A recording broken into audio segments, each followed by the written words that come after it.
The FIA has been having busy days lately, and apparently the new race director is not taking any shortcuts. However, some situations were avoidable, which ultimately affected the racing of drivers such as Sebastian Vettel and Lewis Hamilton.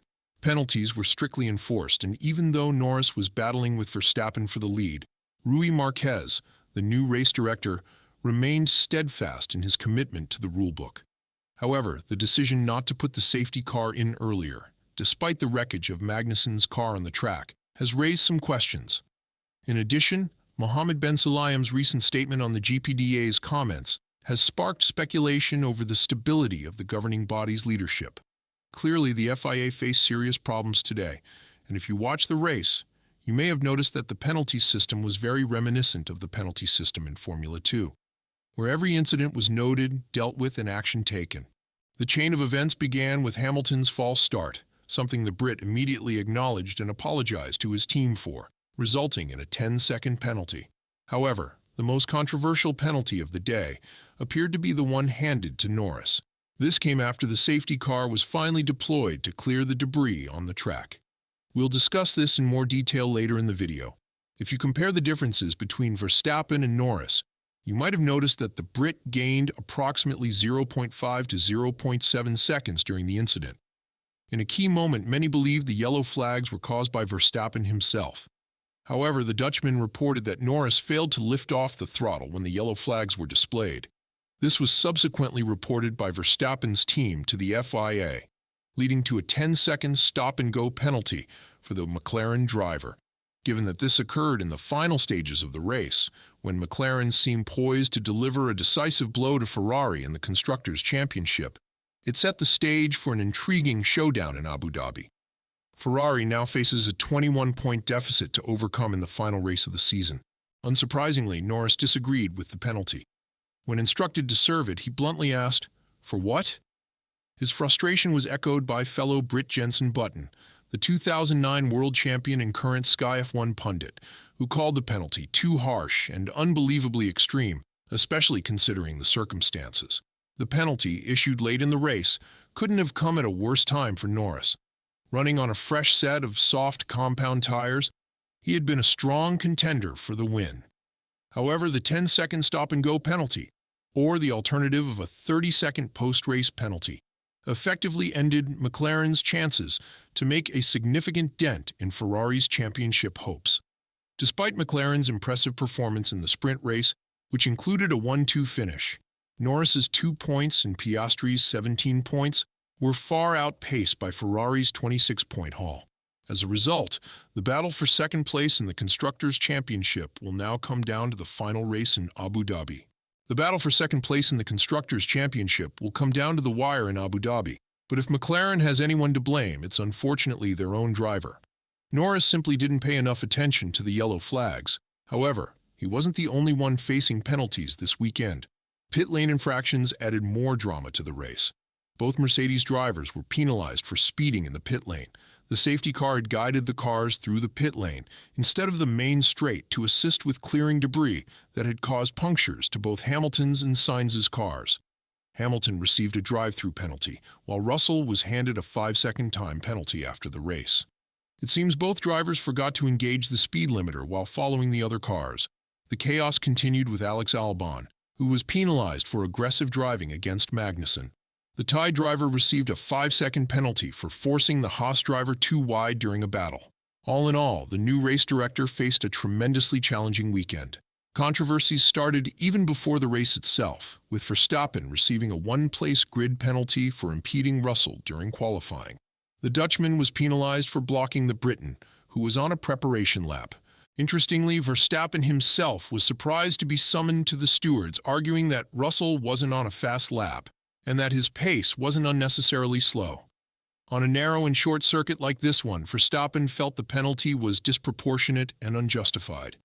This weekend has clearly highlighted the strict and meticulous approach of the FIA's new leadership, setting the stage for what could be an equally intense finale in Abu Dhabi.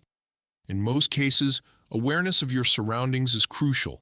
But did Verstappen really impede Russell? It's possible, but similar actions by other drivers in the past haven't always resulted in penalties. For instance, in Las Vegas, Sebastian Vettel, SS, performed a full-speed rejoin onto the track, and in Brazil, Norris led the grid into an illegal formation lap. Neither of these incidents resulted in penalties, which understandably frustrated F1 fans. However, there's an even more critical issue at hand. During the race, debris from Magnussen's car, which had landed directly on the start-finish line, caused 2 full laps of unsafe conditions. Normally, such a scenario would prompt at least a virtual safety car, or even a full safety car, to safely retrieve the debris. Instead, the race continued without this precaution, leading to further complications. When Bottas attempted to avoid one of the Ferrari drivers, he ran over the debris, scattering it across the track. This likely caused the punctures that affected both Hamilton and Vettel. This oversight by the race director undoubtedly impacted the race, particularly for McLaren. Norris failed to lift off when the first yellow flag was displayed, leading to his penalty. Had the FIA intervened earlier, the situation might have been entirely different. Hamilton's penalty also raises questions. Would it have been necessary if the race director had acted sooner? These delays highlight the need for more consistent and proactive decision-making by the FIA.